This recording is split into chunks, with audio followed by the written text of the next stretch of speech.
Let's be honest. We all know what version of April O'Neil we wanted in the next Teenage Mutant Ninja Turtles movie.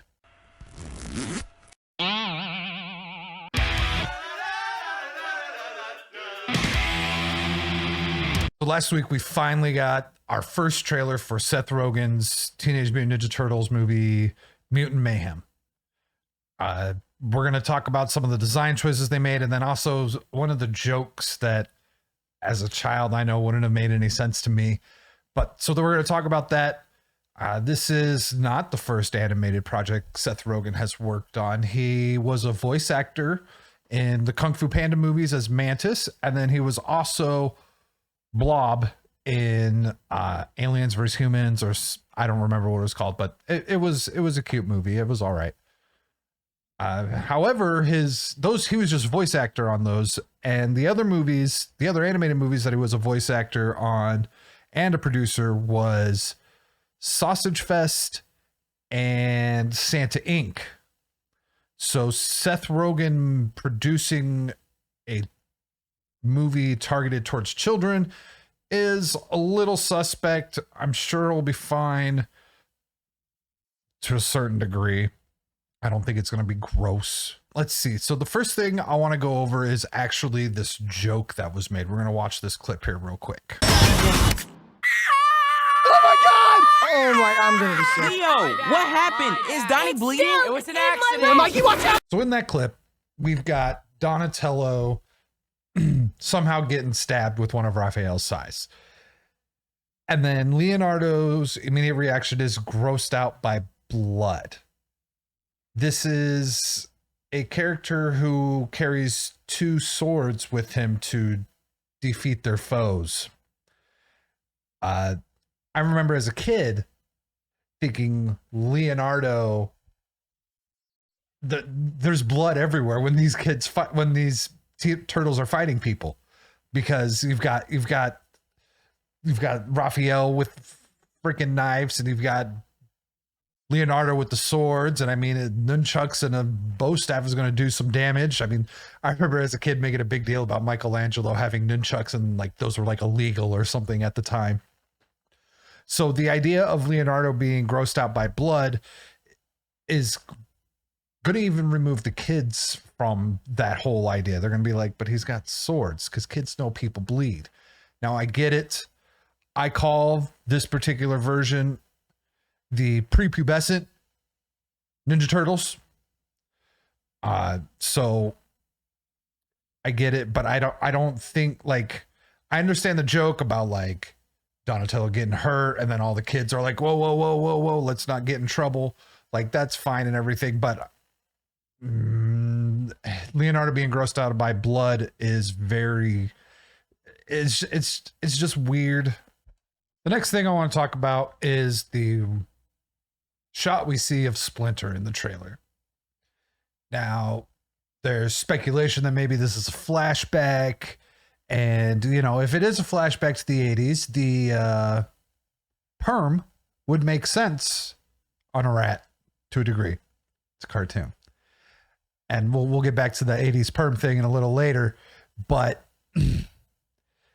my question is, if this is a flashback, why would they use this particular shot to showcase Master Splinter? Now we're going to talk about an audio design choice. This is about Donatello's voice. And so let's just take a listen real quick. You're fine, chill. Let's do it one more time for good measure. You're fine, chill. And now you understand why I am calling this the Pre-pubescent Mutant Ninja Turtles. I don't know why they decided to give Donatello the voice of a little boy.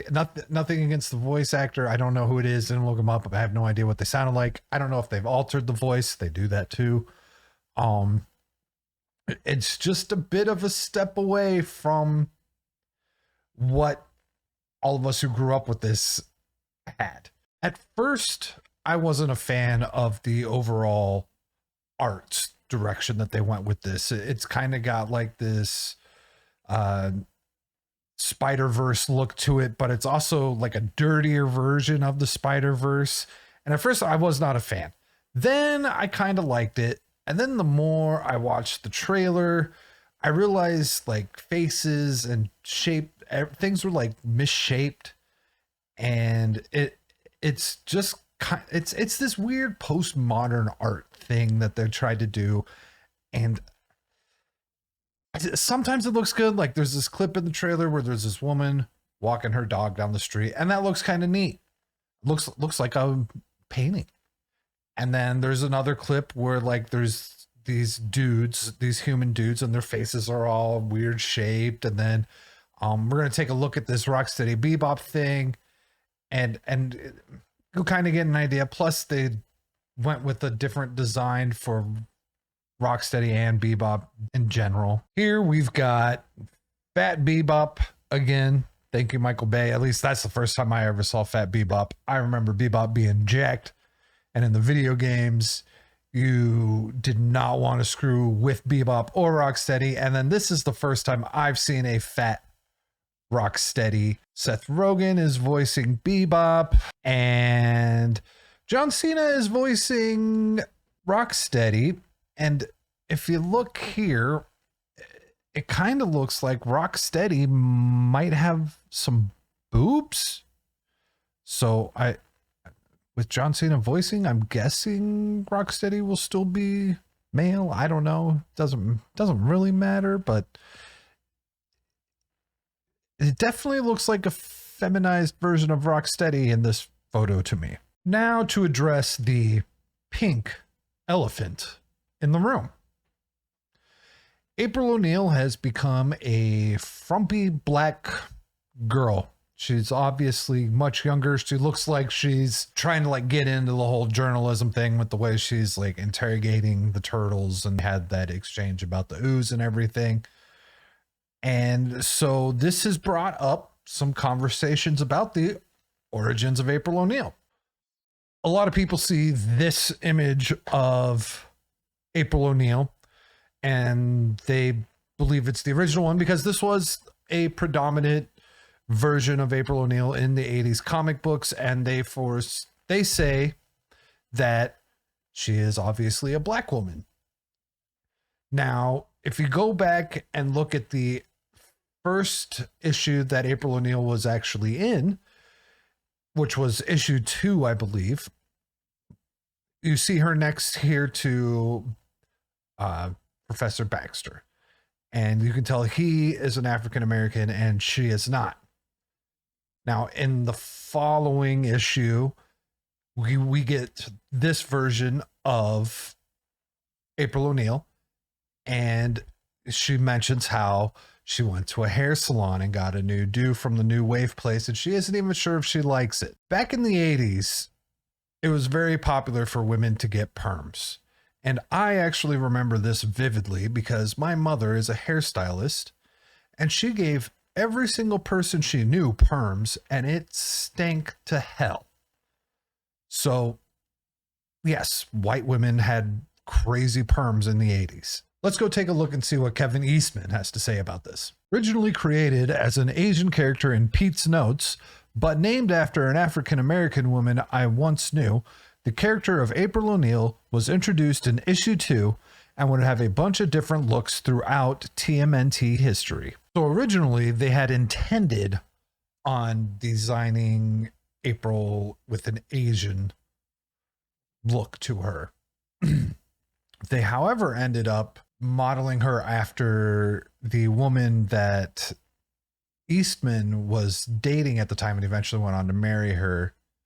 And you can see here that this is clearly not a black woman. They designed her after for that particular new look that she got in issue 3, I believe. Now, Eastman and Laird didn't necessarily see April in the same light. Not that it was a big issue between the two of them, but you'll see here in this answer that Laird gave on an Ask Me Anything that he did in his blog back in 2009 that they both kind of had different ideas on who April O'Neil is. It depends on which co-creator of TMNT you ask. If you ask me, I always saw April O'Neil as white. If you ask Kevin, I suspect he would say, as he has in a number of interviews, that she was of mixed race, much like his former girlfriend, then wife, then ex-wife, April.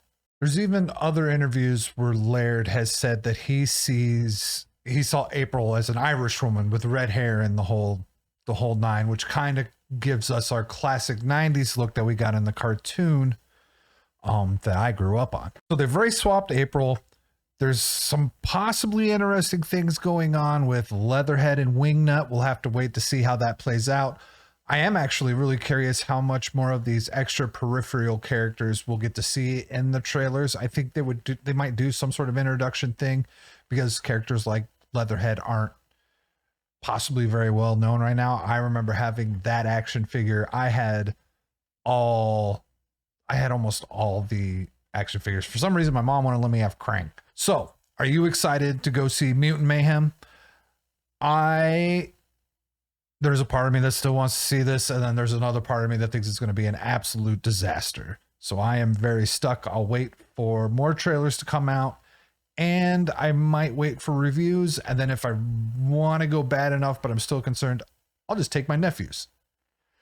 So, what do you think? What are your thoughts on this trailer? What are your thoughts? Are you excited to see this? Let me know. Leave a comment. Also, if you liked what you saw, please hit the thumbs up and subscribe. And until next time, I'll catch you guys later.